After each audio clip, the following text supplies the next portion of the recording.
السلام علیکم ورحمۃ اللہ وبرکاتہ. سامعین کیسے ہیں آپ سب لوگ؟ امید ہے خیریت سے ہوں گے.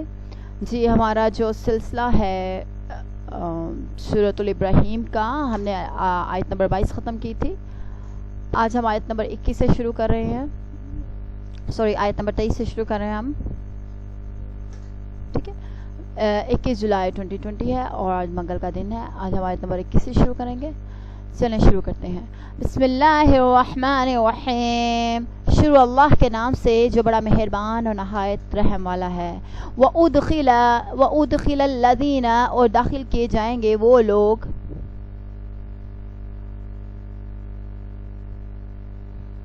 آمنو جو ایمان لائے، وَعَامِلُوا الصَّالِحَاتِ اور نیک عمل کرتے رہے، جنات تجری، ان بہشتوں میں بہ رہی ہیں، ان بہشتوں میں جو بہ رہی ہیں، من تحتها الانہار، جن کے نیچے نہریں ہیں، خالدین وہ رہیں گے، فیہا خالدین فیہا وہ رہیں گے ہمیشہ ان میں، بِإِذْنِ ربہم اپنے رب کے اذن سے، تحیاتہم وہ باہم ملاقات پہ کہیں گے، فیہا سلام، وہاں سلام. اچھا، اور جو لوگ ایمان لائے اور نیک عمل کرتے رہے انہیں ایسے باغوں میں داخل کیا جائے گا جن میں نہریں بہ رہی ہوں گی، اور اللہ کے حکم سے وہ ان میں دائم رہیں گے. وہاں ان کی دعائے ملاقات سلام ہوگی. ٹھیک ہے، تو یہ ان لوگوں کے بارے میں بات ہو رہی ہے جو ایمان لائے اور نیک عمل کرتے رہے. اور اللہ تعالیٰ چونکہ جنت ہے ان کا انجام جنت ہے، اور جنت میں وہ ہمیشہ ہمیشہ کے لیے رہیں گے، جس میں نہریں بہ رہی ہوں گی، اور وہاں کی جو دعا ہوگی ملاقات وہ سلام ہوں گی. تحیتا کا مطلب ہوتا ہے تحفہ بھی ہوتا ہے اور دعا بھی ہوتا ہے. جنت میں سلامتی تو ویسے ہی ہوگی، چنانچہ وہاں سلام کا مطلب یہ ہے کہ تمہیں سلامتی مبارک ہو. جو جنتی ہوں گے اس کو سلامتی ان کو مبارک ہو کہا جائے گا. علم تارا کیا نہیں دیکھا تو نے، کیفا کہ کیسے، ضربہ بیان فرمائی ہے، اللہ نے مثلا کلمات طیبات مثال کلمہ طیبہ کی، کشجرات کہ جیسے ایک درخت، طیبات پاکیزہ، اصلها جس کی جڑ، ثابت مضبوط ہو، وفرعها اور اس کی شاخ، فی السماء آسمان میں ہو. آپ دیکھتے نہیں کہ اللہ تعالیٰ نے کلمہ طیبہ یعنی توحید کی کیسی عمدہ مثال بیان کی ہے، جیسے وہ ایک پاکیزہ درخت ہو جس کی جڑ زمین میں خوب جمی ہوئی ہو اور شاخیں آسمان پہ ہو. کلمہ طیبہ کے معنی پاکیزہ بات ہے، اور اس سے مراد لا الہ الا اللہ ہے. اسلام کی بنیاد اسی کلمہ کا اقرار و عمل ہے. یہ تمام بھلائیوں کی بنیاد ہے. اس کی مثال کھجور کے درخت سی ہے. حضرت عبداللہ بن عمر رضی اللہ تعالیٰ کہتے ہیں کہ ایک دفعہ ہم نے رسول اکرم صلی اللہ علیہ وسلم کے پاس بیٹھے ہوئے تھے، تو آپ صلی اللہ علیہ وسلم نے صحابہ سے پوچھا، بتلاؤ وہ کون سا درخت ہے جس کے پتے نہیں گرتے؟ مسلمان کی مثال اسی درخت کی سی ہے، اور یہ بھی نہیں ہوتا، یہ بھی نہیں ہوتا، یہ بھی نہیں ہوتا، اور ہر وقت میوہ دیتا ہے. اس وقت میرے دل میں خیال آیا کہ وہ کھجور کا درخت ہے، مگر جب میں نے دیکھا کہ حضور ابو بکر اور عمر رضی اللہ تعالیٰ عنہ جیسے بزرگ خاموش بیٹھے ہیں، تو میں نے آپ صلی اللہ علیہ وسلم کو جواب دینا مناسب نہ سمجھا. پھر آپ صلی اللہ علیہ وسلم نے خود ہی بتلا دیا کہ وہ کھجور کا درخت ہے. یہ بخاری کی حدیث ہے. ٹھیک ہے، گویا جس مومن کے دل میں کلمہ طیبہ راسخ ہو جاتا ہے، اس سے ایسے اعمال صالح صادر ہوتے ہیں جس سے اس کے ارد گرد کا سارا ماحول مستفید ہوتے ہیں. ٹھیک ہے، جس سے اس کے ارد گرد کے سارا ماحول مستفید ہوتا ہے. اچھا، اب جس سے ارد گرد کا سارا ماحول مستفید ہوتا ہے، جانور بھی اس سے مستفید ہوتے ہیں، اور پھر یہی اعمال صالح آسمان کی بلندی تک پہنچا پہنچتے ہیں، یعنی کہ اللہ کے ہاں مقبول ہوتے ہیں. فرمانے باری تعالیٰ ہے کہ پاکیزہ کلمات اسی کی طرف چڑھتے ہیں اور عمل صالح انہیں اوپر اٹھاتا ہے. اس کی جڑیں اتنی مضبوط ہیں کہ آدم سے قیامت تک کلمہ طیبہ قائم دائم ہے اور ہمیشہ ہمیشہ رہے گا. ٹھیک ہے. اچھا، تو تی نیکسٹ آیت ہے، آیت نمبر 25. تو تی وہ لاتا ہو اکلہا اپنا پھل، کل حین ہر موقع پہ، بِإِذْنِ ربیہا اپنے رب کے حکم سے، وَيَضْرِبُ اور بیان فرماتا ہے اللہ الامثال مثالیں، للناس لوگوں کے لیے، لعلہم یتذکرون تاکہ وہ نصیحت حاصل کر سکیں. اور وہ اپنے رب کے حکم سے ہر آن پھل دے رہا ہے۔ اللہ لوگوں کے لیے مثالیں اس لیے بیان کرتا ہے کہ وہ سبق حاصل کر سکیں، ٹھیک ہے۔ یہ اسی پھل کی بات ہو رہی ہے، یعنی کہ کون سے پھل کی؟ کلمہ طیبہ، توحید کے پھل کی بات ہو رہی ہے کہ وہ ایک ایسا پھل ہے جس کی جڑیں، جو پاکیزہ درخت ہو، جس کی جڑیں زمین کے اندر مضبوط ہو اور شاخ آسمان کی طرف ہوں، اور وہ اپنے رب کے حکم سے ہر وقت پھل دے رہا ہو۔ اللہ تعالیٰ یہ بیان ہمیں یہ چھوٹی چھوٹی مثالوں سے اس لیے سمجھاتے ہیں تاکہ انسان اور ہم لوگ سمجھ سکیں، اسی لیے۔ وَمَثَلُ کَلِمَاتٍ خَبِیثَةٍ، وَمَثَلُ اور مثال کَلِمَاتٍ خَبِیثَةٍ کلمہ خبیثہ کی ہے، کَشَجَرَةٍ جیسے ایک درخت، خَبِیثَةٍ ناپاک ہے، نجتثت کہ اکھیڑ پھینک دیا جائے، من فوق الارض زمین کے اوپر ہی سے، ما لہا نہیں ہے اس کو، من قرار کوئی ثبات، ٹھیک ہے، کوئی استحکام، ٹھیک ہے، قرار استحکام کو، مضبوطی کو بھی کہتے ہیں۔ اور خبیث کلمہ یعنی شرک، خبیث کلمہ کا کیا مطلب ہے یہاں پہ؟ شرک۔ خبیث کلمہ شرک کی مثال ایک خراب درخت کی سے ہے جسے زمین کی سطح سے ہی اکھاڑ پھینکا جائے اور اسے کچھ استحکام نہ ہو، اسے کچھ قرار نہ ہو، ٹھیک ہے۔ اب یہ اندرائین تما کا پودا ہے جس کا پھل کڑوا کسیلا ہوتا ہے۔ جیسے جہاں پہ باطل نظام رائج ہوگا وہاں بد امنی، رشوت، بے چینی اور اضطراب بھی ملے گا، اور اگر کوئی ان کا علاج کرے تو یہ مسائل مزید پیچیدہ ہو جاتے ہیں جب تک کہ اصل کا علاج نہ ہو سکے۔ یعنی کہ خبیث کلمہ کا مطلب ہے کہ شرک کے مثال ایک خراب درخت کی سی ہے، ٹھیک ہے، جسے زمین کی سطح سے اکھاڑ ہی پھینکا جائے لیکن وہ کبھی سٹیبل یا استحکام یا قرار نہیں پا سکتا۔ یثبت ثبات عطا فرماتا ہے اللہ ثبات کا مطلب ہے ثابت قدم، ٹھیک ہے۔ یثبت ثبات عطا فرماتا ہے یا ثابت قدم فرماتا ہے اللہ الذین ان کو آمنوا جو ایمان لائے، بالقول ثابتی قول حق سے، فی الحیات دنیا کی زندگی میں، وفی الآخرات اور آخرت میں، ویذل اللہ اور اللہ گمراہ کر دیتا ہے الظالمین ظالموں کو، ویفعل اور کرتا ہے اللہ من یشاء جو چاہتا ہے، ٹھیک ہے۔ اور جو لوگ ایمان لائے انہیں اللہ قول ثابت یعنی کلمہ طیبہ سے دنیا کی زندگی میں بھی ثابت قدم رکھتا ہے اور آخرت میں بھی رکھے گا، اور جو ظالم ہیں انہیں اللہ بھٹکا دیتا ہے اور اللہ وہی کرتا ہے جو چاہتا ہے، ٹھیک ہے۔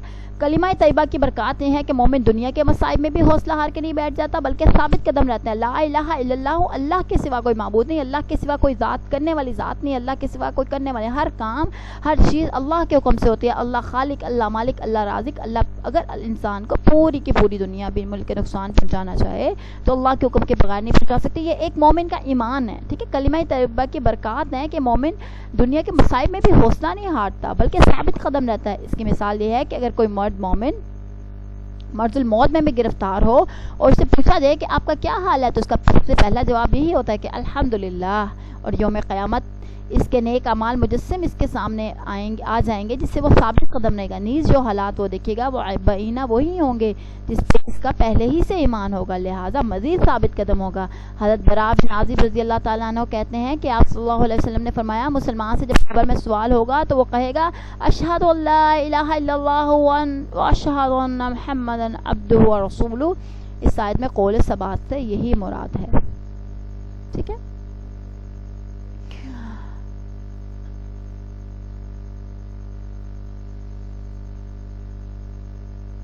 علم تارا کیا نہیں دیکھا،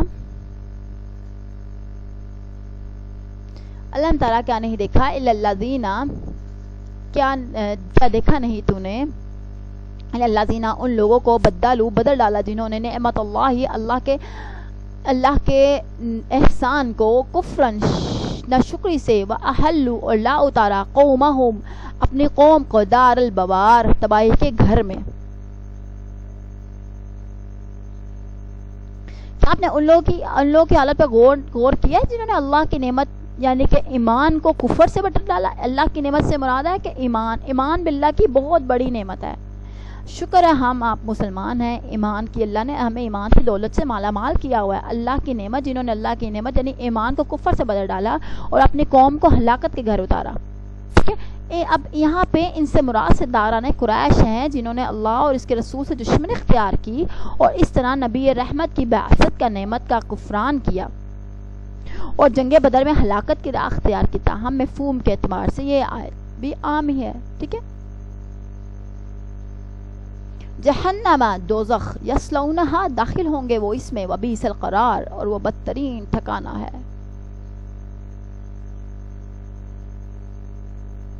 وہ جو جہنم ہے جس میں وہ داخل ہوں گے اور وہ بہت بری قیام گیا ان لوگوں کو جو کفار ہیں, جو کفر کرتے ہیں, جو ایمان سے منحرف ہوتے ہیں, ان کے لیے جہنم ہے اور وہ بدترین ٹھکانہ ہے, بدترین قیام گاہ ہے.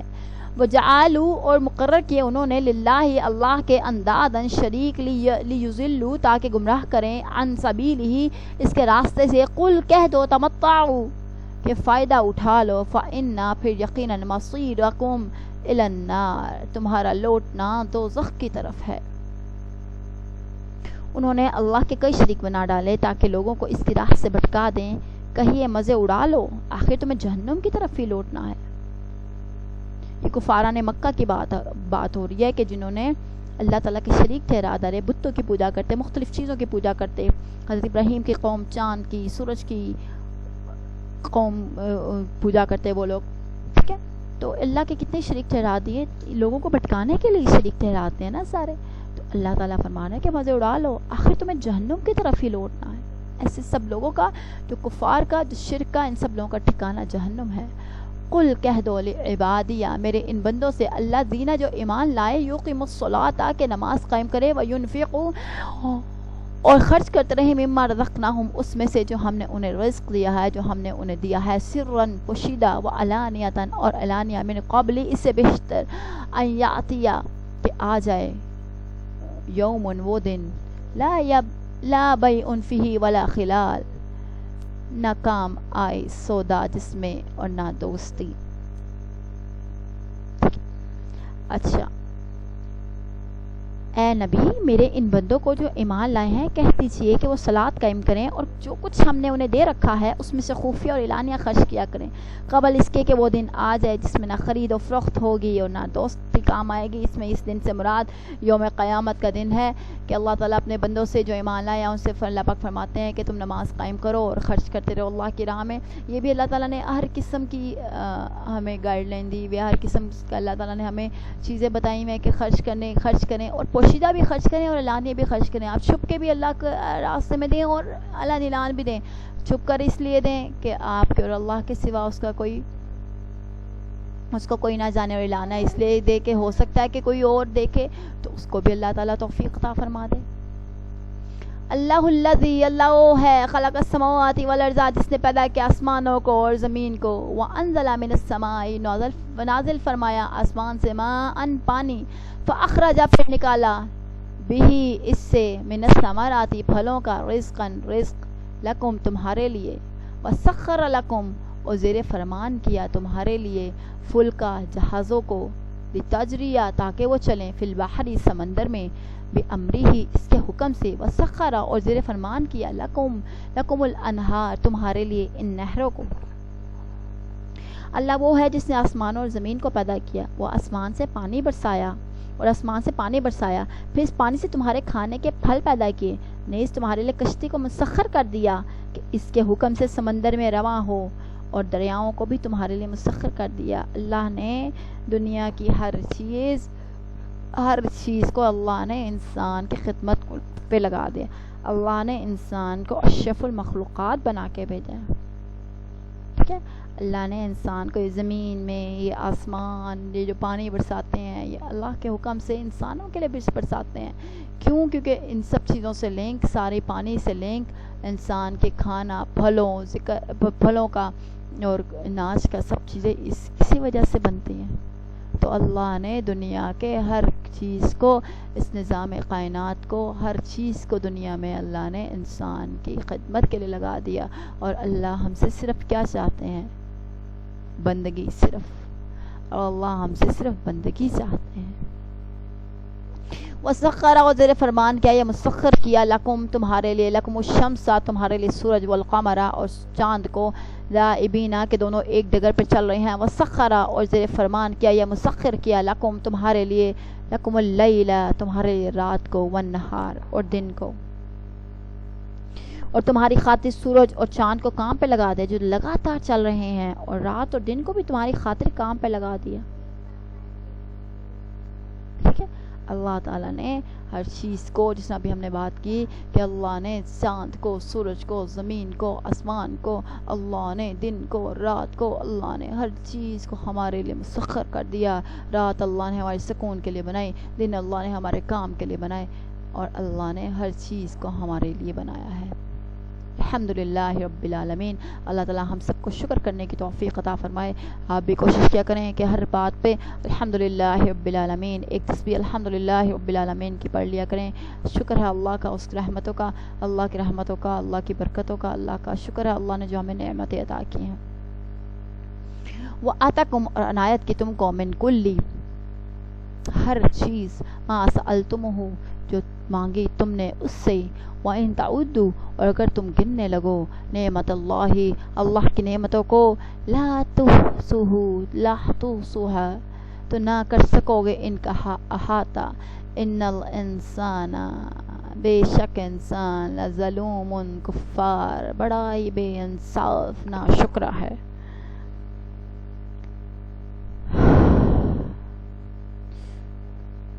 اور جو کچھ بھی تم نے اللہ سے مانگا ہے وہ تمہیں دیا اور اگر تم اللہ کی نعمتیں گننا چاہو تو کبھی ان کا حساب نہ رکھ سکو گے.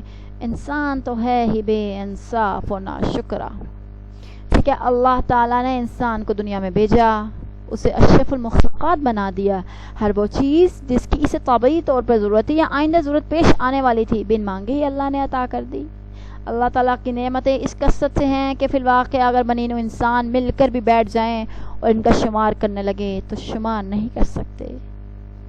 سورج دنیا میں توانائی کا منبع ہے. اس سے فصلیں پکتی ہیں پھلوں میں رس پیدا ہوتا ہے. اس سے وقت کا حساب ہوتا ہے. بارش جو کہ فصلوں کے لیے بہت ہی ضروری ہے اس کا سارا انتظام سورج ہی کی حرارت سے ہوتا ہے. قمر رات کو روشنی کا ذریعہ بنتا ہے. ہجری کیلنڈر کا بھی سارا دار و مدار قمر پر ہی ہے.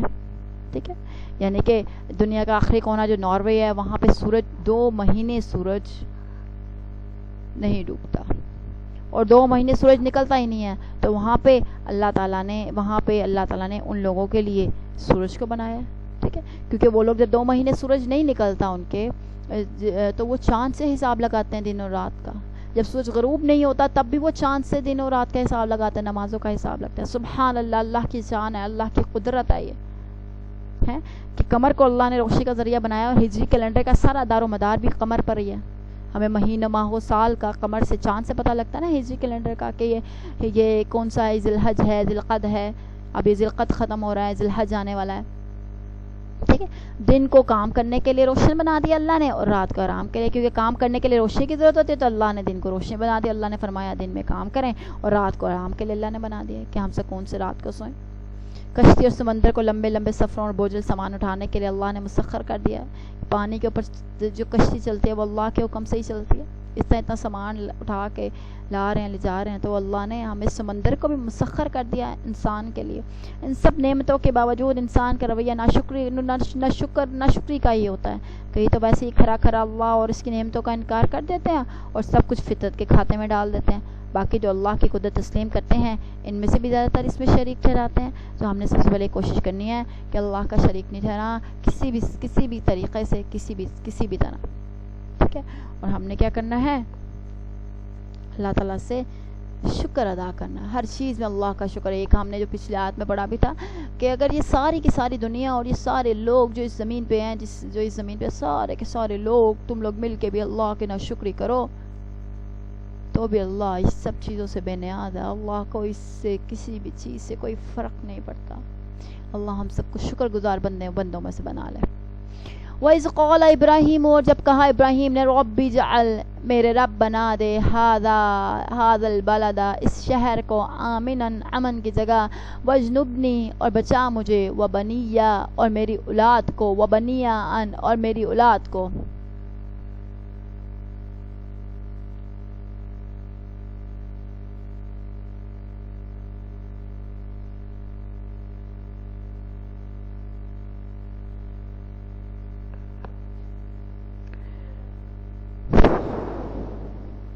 أن نعبد الأصنام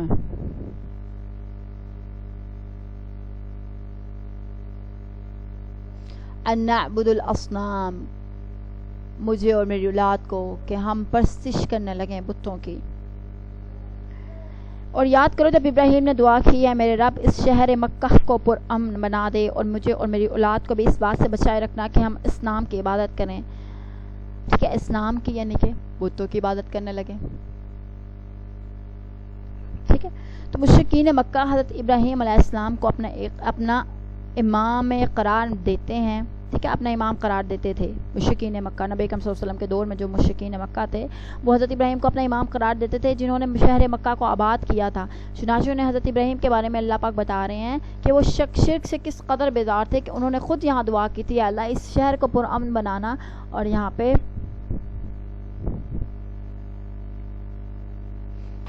اور ہمیں اور مجھے اور میری اولاد کو بتوں کی پوجا سے بچائے رکھنا، شرک سے بچانا، یعنی کہ رب انہن، اور اے میرے رب یقیناً انہوں نے اضللنا گمراہ کیا ہے، کثیراً بہت سے، من الناس انسانوں کو، فمن سو جس نے تبعانی میری پیروی کی،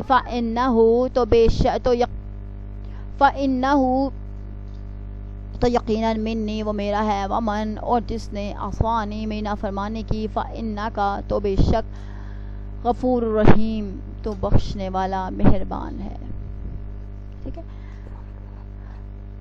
اے میرے رب ان معبودوں نے بہت سے لوگوں کو گمراہ کر دیا ہے، لہذا جس نے میری اتباع کی تو وہ یقیناً میرا ہے، اور جس نے میری نافرمانی کی سو تو معاف کرنے والا، رحم کرنے والا ہے۔ ابھی حضرت ابراہیم علیہ السلام نے دعا کی تھی کہ اے اللہ جو بت ہیں ان معبودوں نے، یہ جو انہوں نے بنائے ہوئے، انہوں نے بہت سے لوگوں کو گمراہ کیا ہے، لہذا جس نے میری پیروی کی تو یقیناً وہ میرا ہے، اور جس نے نافرمانی کی سو تو معاف کرنے والا ہے، یا اللہ تو غفور رحیم ہے۔ یہ حضرت ابراہیم علیہ السلام کی طبیعت کی بے پناہ نرمی تھی کہ اپنے نافرمانوں کے لیے اللہ تعالیٰ کی بخشش اور امید کا اظہار کر دیا انہوں نے۔ یہ بالکل اسی طرح کا انداز ہے کہ جیسا کہ یوم قیامت میں حضرت عیسیٰ علیہ السلام اختیار فرمائیں گے۔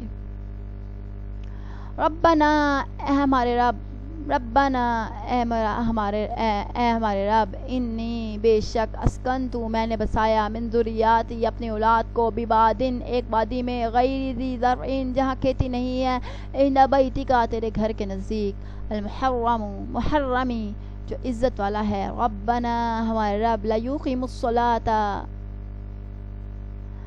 تاکہ یہ قائم کرے نماز، فجعل سو کر دے تو، افئداتن دلوں کو، من الناس لوگوں کے، تحوی مائل، الیہم ان کی طرف، وارزقہم اور رزق دے انہیں، من الثمرات پھلوں میں سے، لعلہم یشکرون تاکہ وہ شکر ادا کریں۔ اے ہمارے رب، میں نے اپنی اولاد کے ایک حصے کو تیرے قابل احترام گھر کے پاس ایسے میدان میں لا بسایا ہے جہاں کوئی ذرات نہیں، ہمارے رب، تاکہ وہ صلات قائم کریں، چنانچہ تو بعض لوگوں کے دل ان کی طرف مائل کر دے اور انہیں کھانے پینے کو پھل مہیا فرما، توقع ہے کہ یہ شکر گزار رہیں۔ حضرت ابراہیم علیہ السلام نے حضرت حاجرہ کو، حضرت ابن عباس رضی اللہ تعالیٰ عنہ روایت کرتے ہیں، فرماتے ہیں کہ عورتوں میں سب سے پہلے حضرت حاجرہ نے کمر پٹا باندھا تھا تاکہ سارا ان کے سراغ نہ لگا پائیں، تاکہ وہ پیچھے پھر کر پاؤں کے نشانات مٹا دیں۔ چنانچہ حضرت ابراہیم علیہ السلام نے انہیں ایک بڑے درخت کے نیچے بٹھایا جہاں اب آب زمزم ہے، مسجد حرام کی بلندی کی جانب، ٹھیک ہے۔ اس وقت وہاں نہ کوئی آدمی آباد تھا نہ ہی پانی تھا۔ آپ نے انہیں ایک تھیلا کھجور کا اور ایک مشکیزہ پانی کا دے کر چلے آئے۔ حضرت حاجرہ ان کے پیچھے آئی اور پوچھا، ابراہیم، ہم ایسی وادی میں چھوڑ کے کہاں جا رہے ہو جہاں نہ کوئی آدمی ہے نہ پانی ہے؟ حضرت حاجرہ نے کئی بار یہ بات پوچھی، مگر حضرت ابراہیم علیہ السلام نے مڑ کر نہ دیکھا۔ پھر کہنے لگی، کیا اللہ نے آپ کو ایسا حکم دیا ہے؟ حضرت ابراہیم نے کہا، ہاں۔ پھر کہنے لگی، اچھا، پھر اللہ ہمیں ضائع نہ کرے گا۔ پھر واپس آ گئی۔ ابراہیم وہاں سے چل کر جب اس جگہ پہ پہنچے جہاں سے انہیں دیکھ نہ سکتے تھے تو بیت اللہ کی طرف منہ کر کے اپنے ہاتھ اٹھا کر ان کلمات کے ساتھ دعا کی تھی۔ یہ بخاری میں ہے، یہ والی اللہ اپنے ابراہیم علیہ السلام نے دعا کی تھی ربنا انی اسکنتو من ذریاتی بواد غیر ذی زرع عند بیتک المحرم ربنا لیقیموا الصلاة فاجعل افئدة من الناس تحوی الیہم وارزقہم من الثمرات لعلہم یشکرون. ٹھیک ہے، یہ آیت کی تلاوت حضرت ابراہیم علیہ السلام نے کی تھی. حضرت ابراہیم علیہ السلام نے بے آباد جگہ پر اپنی اولاد کو اللہ کے حکم سے چھوڑ دیا تو پھر دعا کی یا اللہ ان لوگوں کے دل اس طرف مائل فرما دے چنانچہ یہ جگہ اتنی آباد ہوئی کہ دنیا کی کوئی جگہ اس کا مقابلہ نہیں کر سکتی.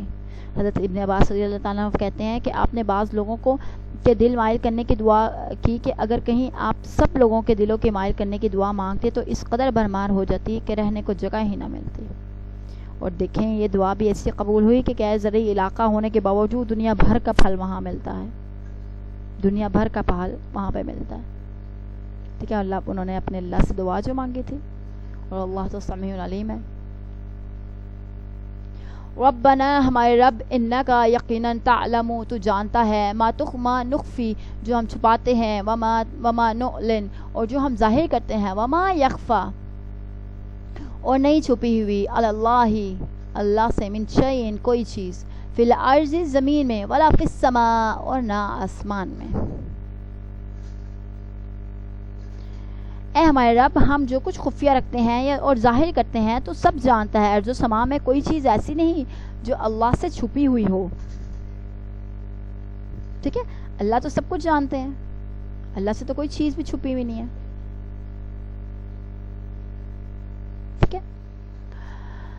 الحمدللہ الذی تمام شکر ہے اللہ کا جس نے عطا کیے لی جس نے مجھ کو عطا کیے الکباری بڑھاپے کی عمر میں اسماعیل و اسحاق اور اسحاق. ان ربی لسمیع الدعاء بے شک میرا رب ضرور سننے والا ہے دعا کو. ٹھیک ہے، اے میرے رب مجھے بھی اور میری اس اللہ کے لیے سب تعریف اور شکر ہے جس نے مجھے بڑھاپے میں اسماعیل اور اسحاق عطا فرمایا. بلا شبہ میرا رب سنتا ہے.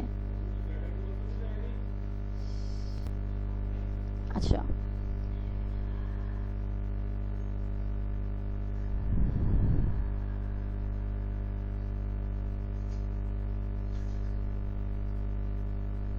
حضرت ابراہیم علیہ السلام نے اللہ تعالیٰ کا شکر ادا کیا کہ اللہ تعالیٰ نے ان کو بڑھاپے کی عمر میں اسماعیل اور اسحاق دے. اور بے شک اللہ تعالیٰ سمیع دعا ہے.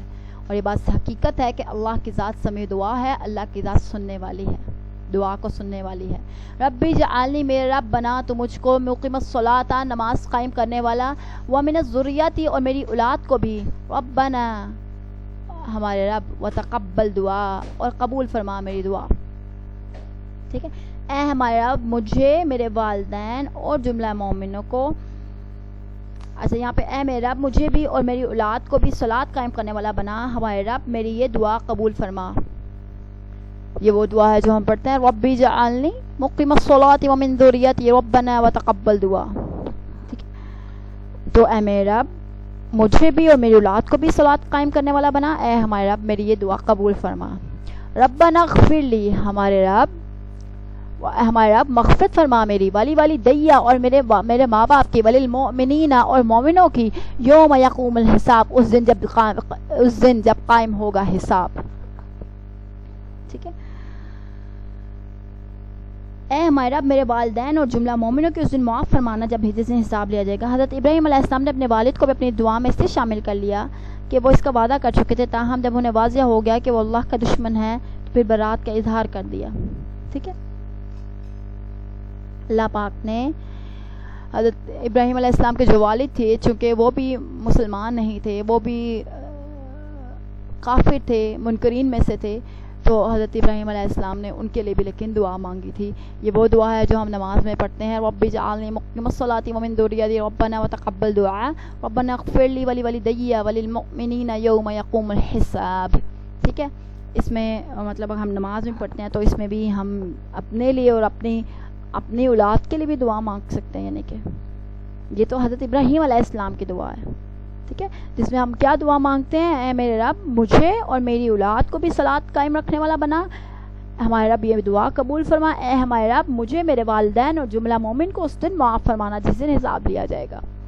مطلب کتنی خوبصورت بات ہے کہ ہم جب نماز میں پڑھتے ہیں تو ہم یہ دعا پڑھتے ہیں، حضرت ابراہیم علیہ السلام کی دعا ہے، ہم یہ دعا اکثر نماز میں پڑھتے ہیں، ٹھیک ہے۔ اللہ تعالیٰ ہم سب کو فہم و دل و فہم القرآن عطا فرمائے، اللہ تعالیٰ ہم سب کو جو سنتے ہیں ان پہ عمل کرنے کی توفیق عطا فرمائے۔